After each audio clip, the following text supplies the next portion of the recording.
Ya, hal itu dilatar belakangi karena apa ya? Pak Jokowi sebelumnya mengkoreksi ya bahwa Pak Kasmujo bukan pembimbing skripsi, tetapi adalah pembimbing akademik. Padahal persepsi publik maupun jurnalis maupun wartawan pada tahun 2017 Hmm. dalam dialog pada video tersebut, ya semuanya menyimpulkan bahwa Pak Kasmujo adalah dosen pembimbing Skripsi ya guys. skripsi. Tetapi setelah 8 tahun ya dikoreksi, sehingga saya ingin menanyakan langsung kepada Pak Kasmujo perihal hal tersebut.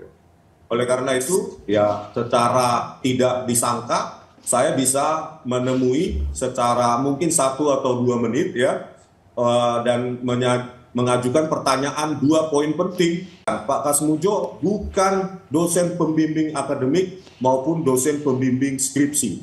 Nah, itu Bu, latar belakangnya.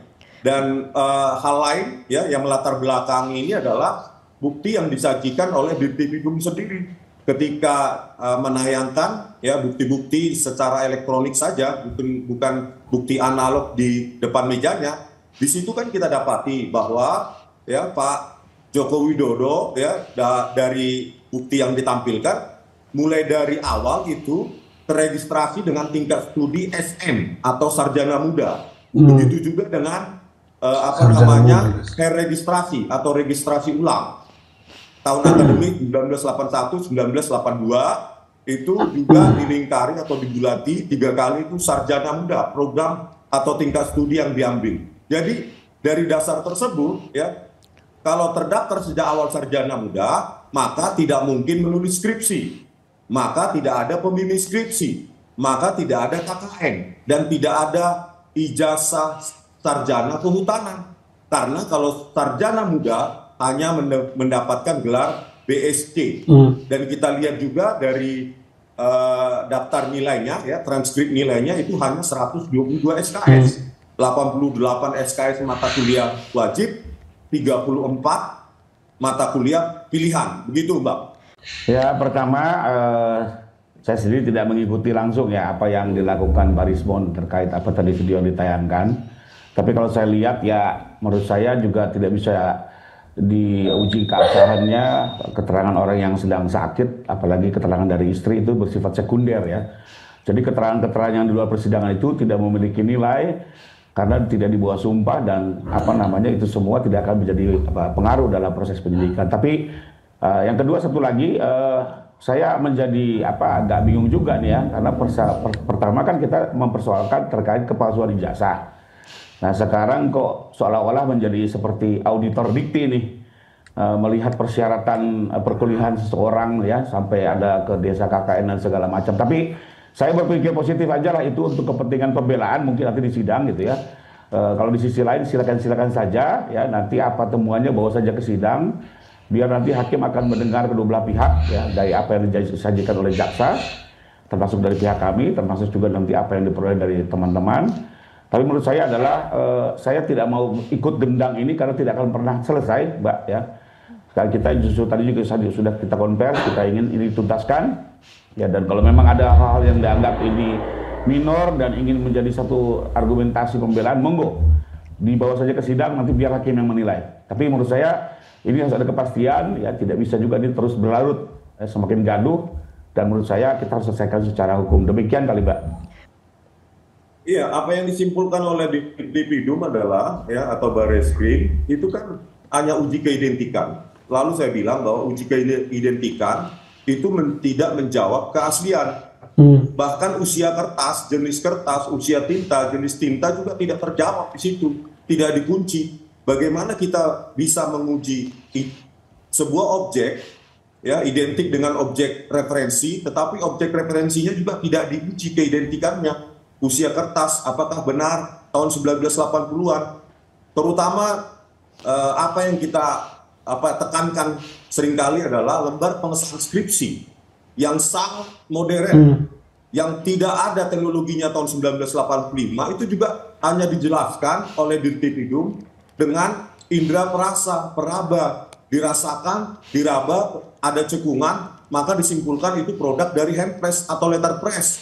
Itu yang kami kurang puas. Oleh karena itu ya tim TPUA katanya sudah mengajukan untuk gelar perkara khusus supaya kita bisa lihat juga bagaimana pembuktian yang dilakukan oleh Baris Krim dan dengan laboratorium forensiknya.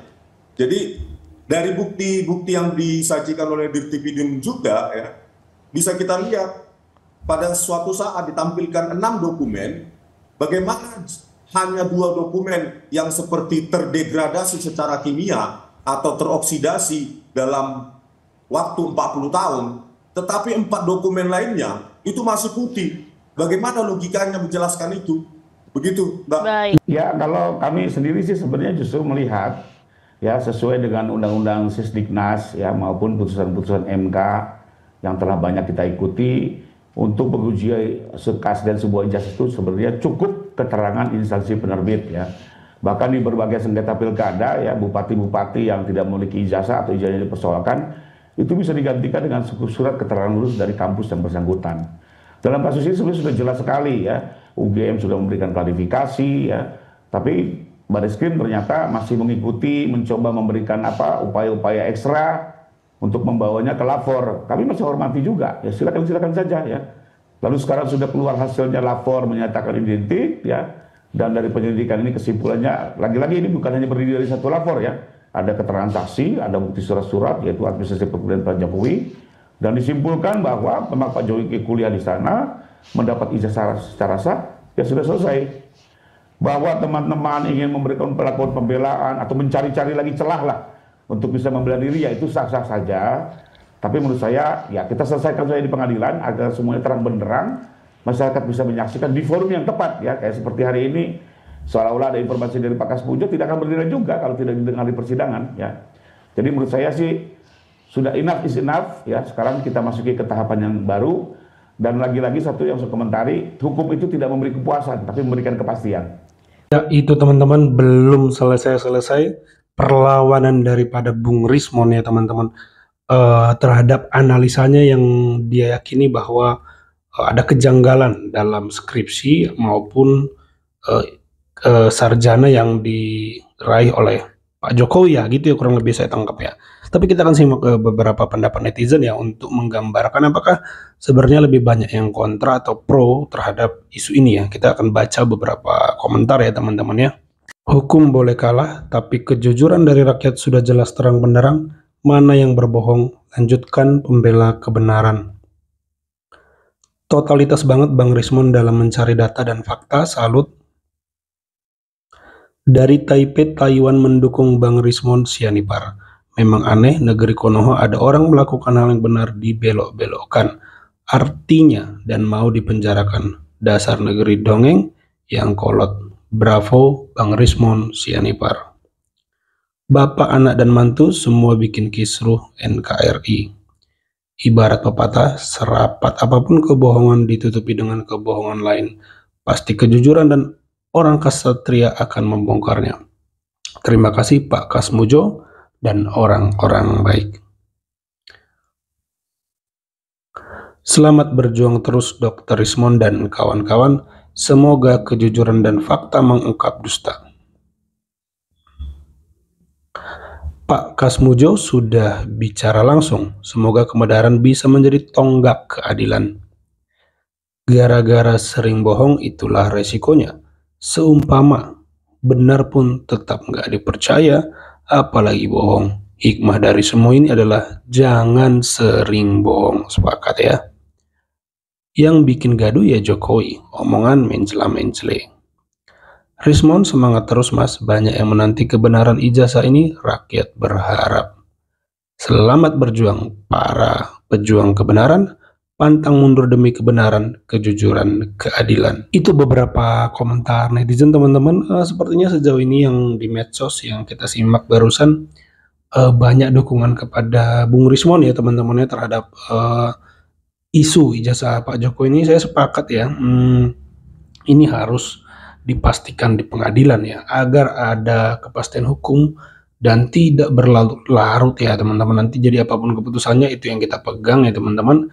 Dan semoga nanti ada pembelajaran dari persidangan yang secara terbuka ya, kayak persidangan Jessica ya, dan beberapa persidangan yang misalnya Pilpres yang sangat menarik untuk disimak ya teman-teman, menambah pengetahuan tentang hukum ya teman-teman, yang sangat menarik ya. Kalau menurut teman-teman bagaimana? Coba tambahkan di kolom komentar. Jangan lupa di like videonya, di subscribe channel ini, kalau perlu berlangganan untuk mendukung admin. Terima kasih, sampai jumpa di video saya selanjutnya.